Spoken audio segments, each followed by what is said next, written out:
Bukan sekali atau dua kali kejahatan skimming atau pencurian data dan informasi dari rekening tabungan dan kartu kredit terjadi. Lalu bagaimana mewaspadai skimming yang kerap mengintai dunia perbankan? Kami bahas bersama Alphonse Tanujaya, pengamat keamanan siber. Selamat malam Mas Alphonse. Selamat malam, Tiffany. Selamat malam, pemirsa CNN. Iya, Mas Alphonse dan juga pemirsa, kita sebelumnya juga sudah berusaha menghubungi perwakilan dari Bank BCA, namun tidak ada yang bersedia untuk memberikan komentar dan bergabung dengan diskusi malam hari ini.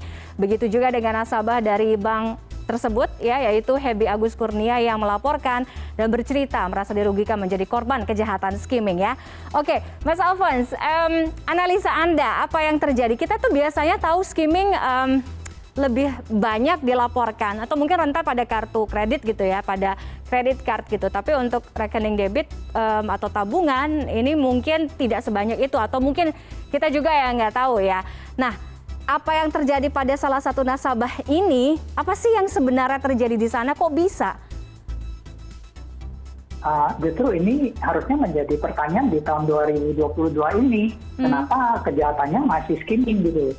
Menurut ketentuan Bank Indonesia, per 31 Desember 2021, seluruh kartu di Indonesia itu sudah harus menggunakan chip. Kenapa? Karena tujuannya supaya tidak bisa di-skim gitu. Nah, sekarang udah 2022, bulan Maret kok terjadi diklaimnya skimming gitu. Itu menjadi pertanyaan pertama. Pertanyaan kedua adalah, kalau memang kejahatannya melalui ATM, lalu itu yang kehilangan tuh 135 juta, 4 transaksi penarikan, 2,5 juta logis, lalu ada transfer 25 juta dan ada transfer 100 juta.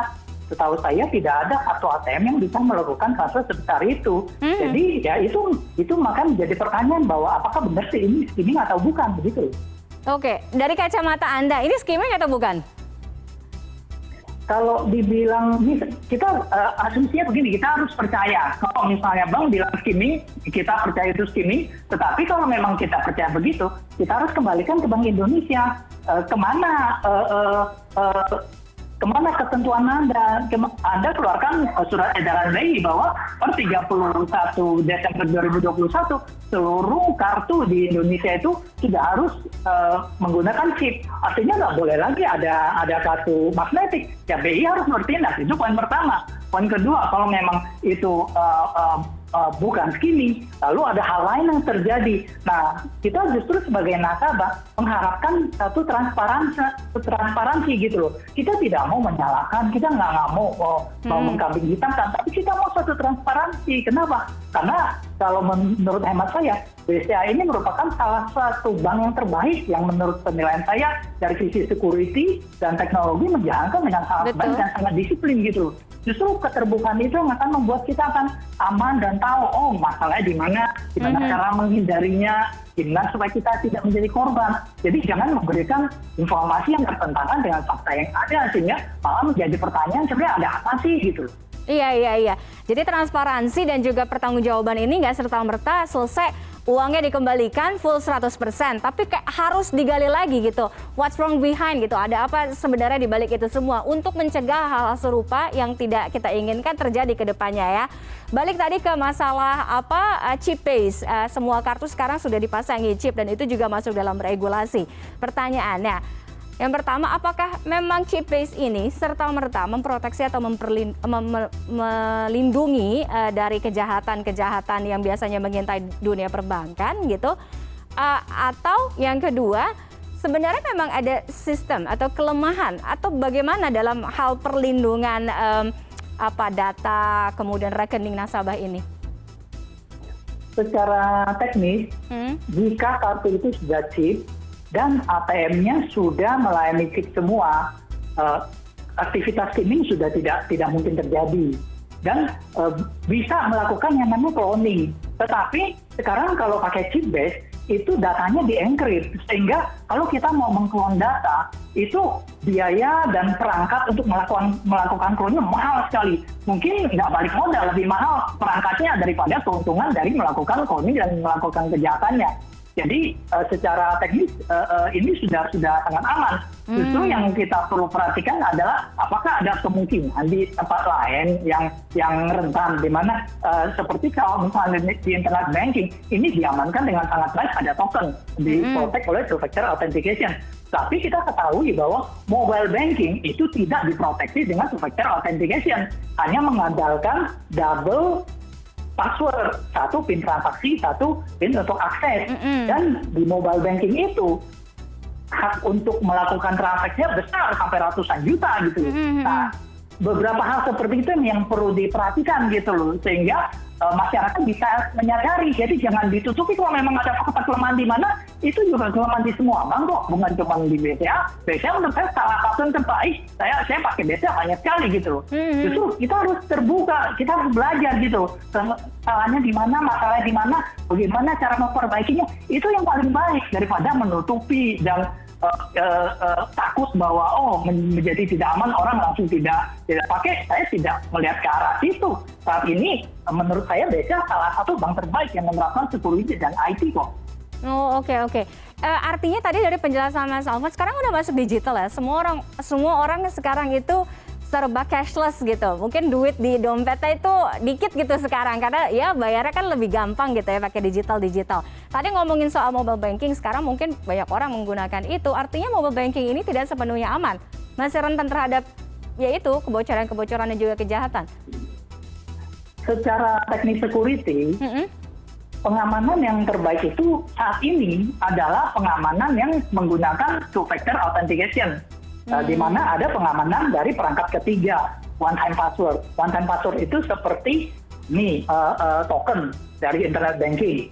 Jadi di mana kalau misalnya kita mau melakukan transaksi, untuk melakukan transfernya kita perlu masukkan one-time password sekali pakai. Di mana orang nggak bisa mencuri itu karena sekali pakai angus gitu loh. Nah, itu dilakukan di internet banking. Nah, di mobile banking yang menjadi masalah, salah satunya adalah ini cuma mengandalkan PIN lagi untuk transaksi gitu loh. Nah, sebenarnya ada cara untuk mengamankannya. Nah, justru harapan kita hal itu yang dikembangkan dan diinformasikan. Contohnya misalnya satu account itu dikaitkan hanya dengan nomor telepon tertentu. Sehingga jika ada kredensialnya diketahui, kredensial login dan kredensial transaksi diketahui, tetapi berusaha login dari handphone yang lain, itu tidak akan bisa. Jadi hal-hal seperti itu yang kami harapkan dilakukan gitu, daripada berusaha menutupi apa yang sebenarnya terjadi blank aja. Yang penting kita ganti duitnya. Saya sangat menghargai, memang harus diganti duitnya, kalau bukan kesalahan nasabah, secepatnya diganti duitnya. Tapi itu cuma langkah pertama. Langkah kedua adalah transparansi dan memberikan produk yang baik dan sangat aman untuk masyarakat. Betul. Karena itu adalah hak dari nasabah, hak dari masyarakat, bagaimanapun juga. Mas Alfons, ini kan banyak sekali nih ya kejadian-kejadian kebobolan, skimming dan lain sebagainya. Bukan hanya 1-2 bank, tapi pernah dilaporkan ada beberapa dengan jumlah yang bervariasi besar-besar semua. Artinya begini, kejahatan ini sangat serius dan harus mendapatkan perhatian ekstra dong ya dari regulator perbankan. Harus ada sanksi untuk bank yang kebobolan. Justru kita melihat bahwa arahnya Bank Indonesia sudah baik. Seperti contohnya mengharuskan penggunaan kartu chip untuk seluruh perbankan, baik di kartu kredit maupun kartu debit. Nah, makanya jadi pertanyaan aneh. Jadi saya bingung gitu. Kalau ada statement bahwa ini karena terjadi skimming atau apa, lah kartu chip kok bisa skimming, atau misalnya kata sedang masa transisi. Nah, itu udah 5 tahun lebih loh dari transisi untuk bertransisi ke kartu chip semua. Nah, apakah mungkin juga bukan salahnya BCA, mungkin juga salah bank partnernya yang mungkin partner ATM yang lainnya yang masih belum chip, lalu bisa ada kartu magnetiknya. Tapi justru itu butuh satu keterbukaan, justru ini kesempatan untuk menginformasikan. Bukan salah kita, ini salah yang bank yang lain yang memungkinkan hal ini terjadi. Justru itu yang perlu diinformasikan. Jadi kita nggak bisa saling keep information lalu membuat masyarakat meraba-raba di dalam gelap gitu. Iya. Jadi sesuai juga nih. Tadi kan kita tampilkan juga kan dalam liputan sebelumnya ada pernyataan dari Presidir BCA bahwa jika memang Anda terkena skimming, BCA akan mengganti uang Anda 100% karena itu bukan kesalahan Anda. Jadi kesalahan siapa? Oke, Mas Alphonse, terima kasih. Menarik, tapi waktunya sangat terbatas. Mudah-mudahan ini bisa menjadi catatan ya, Mas Alphonse, untuk pihak bank, kemudian regulator juga. Tadi harus ada transparansi intinya, seperti apa dari pihak bank kepada masyarakat. Jangan sekedar ngomong skimming aja, tapi harus memang betul-betul terbuka. Ada apa di balik itu semua. Terima kasih Mas Alphonse Tanujaya sudah bergabung dengan CNN Indonesia Connected malam hari ini. Selamat malam, sehat selalu.